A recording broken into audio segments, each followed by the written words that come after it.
तो यहाँ पे हम ये देखेंगे कि jQuery को आप अपने प्लगइन के अंदर किस तरह से इनेबल करते हैं और उसको उसकी हम कुछ एग्जांपल्स को प्रैक्टिकली कोड के थ्रू अप्लाई करके देखेंगे।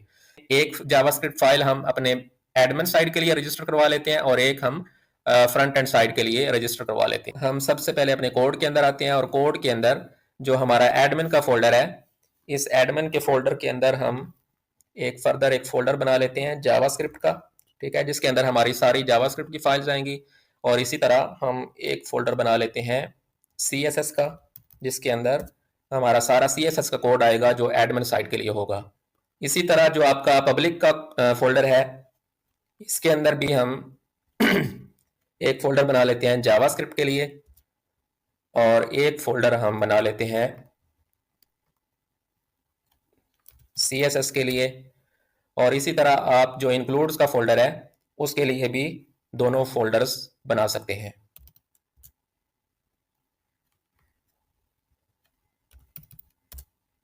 ठीक है, तो अब जो हमारा कोड है वो सेपरेट होगा। एडमिन के लिए हम ये वाले CSS और जावास्क्रिप्ट फाइल्स को इस्तेमाल करेंगे।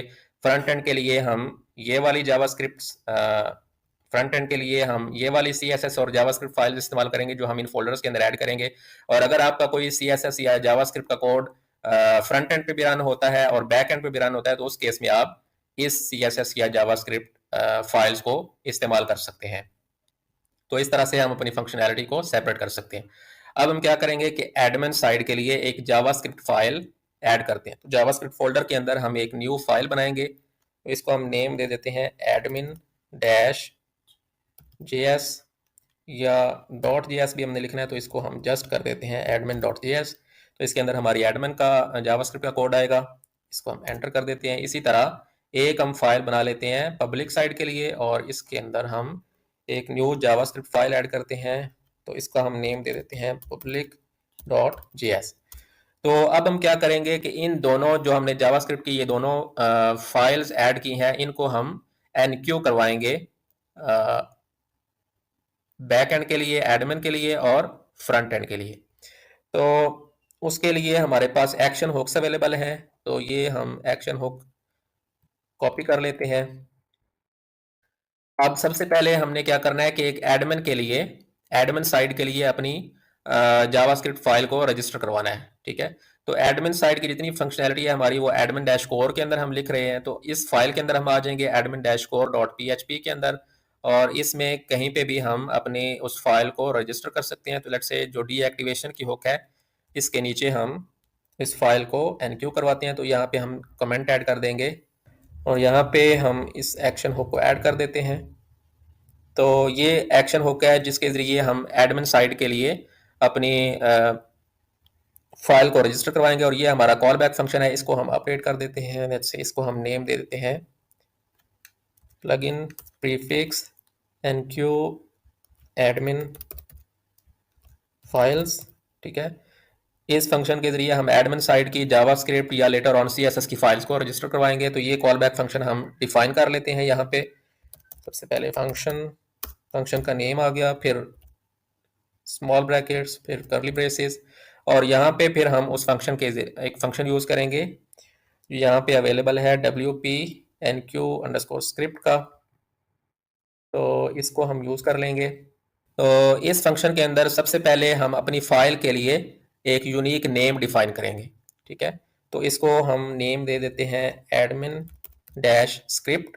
ठीक है, अब इस फाइल को इंक्लूड करने के लिए हम कांस्टेंट यूज़ करेंगे, लेकिन कांस्टेंट हम वो वाला यूज़ करेंगे जिसके अंदर हम अपने प्लगइन की जो रूट डायरेक्टरी है उसका URL गेट कर सकें। ठीक है, तो प्लगइन प्रीफिक्स डायरेक्टरी URL जो है ये वाला कांस्टेंट हम यूज़ करेंगे, डायरेक्टरी पाथ वाला यूज़ नहीं करेंगे क्योंकि ये हमें फाइल सिस्टम के अंदर पहुंचाता है और हमें इस फाइल का URL चाहिए। तो इसलिए हम यहाँ पे ये वाला कांस्टेंट यूज़ करेंगे।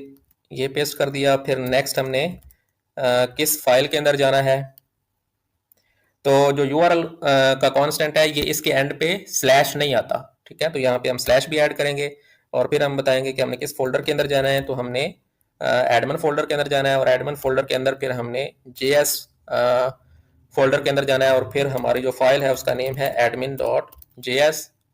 ठीक है, और फिर नेक्स्ट हम बता रहे हैं कि ये जो जावास्क्रिप्ट की फाइल है ये डिपेंड कर रही है jQuery लाइब्रेरी के ऊपर। ठीक है, तो वो ये jQuery की लाइब्रेरी है, ये हमने रजिस्टर करवा ली ताकि हम jQuery कोड जो है वो इस फाइल के अंदर इस्तेमाल कर सकें। फिर हमने इसको वर्जन दे दिया 1.0.0, ये आप लेटर ऑन अपडेट कर सकते हैं अपने नेक्स्ट वर्जन के लिए। और फिर ट्रू हमने दे दिया ताकि ये फाइल जो है ये आपके फुटर के अंदर इंक्लूड हो। तो अब हम इसको सेव कर लेते हैं, Ctrl+S। और अब अगर हम अपनी इस फाइल के अंदर जाएं admin.js, तो इसके अंदर हम एक डेमो कोड ऐड करते हैं जिसके ज़रिए हम वेरीफाई कर सकें कि ये फाइल जो है ये इंक्लूड हो चुकी है। तो अब एक चीज़, अपना कोड लिखने से पहले हम क्या करेंगे कि हम एक jQuery का फंक्शन यूज़ करेंगे जिसके ज़रिए हम ये मेक श्योर करेंगे कि ये जो फाइल है, ये जो पेज है वो कम्प्लीटली लोड हो चुका है और फिर हमारा जो जावास्क्रिप्ट कोड है या jQuery कोड है वो रन होना चाहिए। तो उसके लिए jQuery हमें एक फंक्शन प्रोवाइड करता है jQuery, और इसके अंदर हम सेलेक्टर बताएंगे। तो हम डॉक्यूमेंट को चेक करना चाह रहे हैं कि वो लोड हो चुका है, डॉक्यूमेंट हमने पास कर दिया। फिर डॉट रेडी का फंक्शन है जो jQuery हमें प्रोवाइड करता है। फिर इसके अंदर हम फंक्शन देते हैं जो हमारा कॉल बैक फंक्शन है, जो तब रन होगा जब हमारा जो पेज है वो लोड हो चुका होगा। और यहाँ पे डेमो के लिए हम सिंपली एक अलर्ट मैसेज शो कर देते हैं, टेस्टिंग jQuery कोड एंड पे सेमीकोलन, Ctrl+S। तो अब अगर हम किसी भी डैशबोर्ड पेज को अगर हम रीलोड करें तो अब देखिए हमारा जो jQuery का जो टेस्ट कोड है जो हमने अलर्ट बॉक्स के अंदर ऐड किया था वो हमें डिस्प्ले हो रहा है। इसको हम ओके कर देंगे। तो अब इट मीन्स के जो बैक एंड की जो एडमिन साइड की जो हमारी फाइल है वो ऐड हो चुकी है। इस कोड को हम कमेंट कर देते हैं, Ctrl+S। अब इसी तरह जैसे हमने ये वाली जैसे हमने एडमिन जावास्क्रिप्ट फाइल को ऐड किया है, इसी तरह हम जो फ्रंट एंड के लिए जावास्क्रिप्ट फाइल जो हमने ऐड किया उसको भी इंक्लूड कर लेते हैं।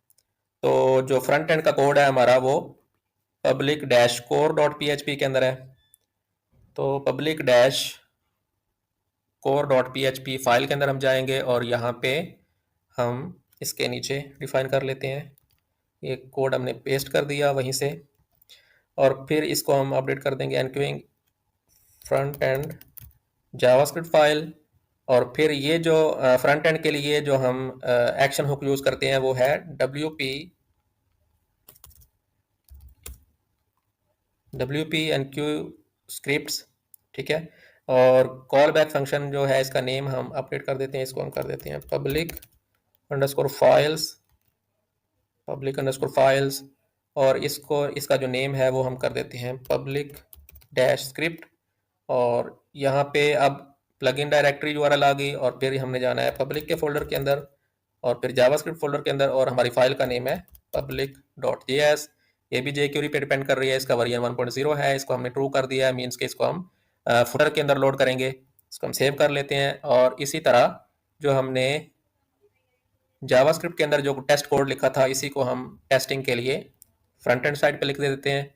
और यहाँ पे भी हम अलर्ट मैसेज शो करते हैं, testing JavaScript code on front end. ठीक है, Ctrl+S। तो अब अगर हम अपने वेबसाइट को विजिट करें फ्रंट एंड पे, तो आप देखें यहाँ पे हमें अलर्ट मैसेज जो है वो शो हो चुका है, मीन्स कि अब हमारी जो जावास्क्रिप्ट फाइल है जो फ्रंट एंड के लिए हमने ऐड किया वो भी प्रॉपरली इंक्लूड हो चुकी है। तो अब हमारे पास दो जावास्क्रिप्ट की फाइल्स हैं, एक एडमिन साइड की फंक्शनैलिटी के लिए और एक पब्लिक साइड की फंक्शनैलिटी के लिए। अब जितना भी आपका जावास्क्रिप्ट कोड है वो आप इन दो फाइल्स के अंदर ऐड कर सकते हैं और उसके थ्रू आप कोई भी फंक्शनैलिटी जो है वो इम्प्लीमेंट कर सकते हैं।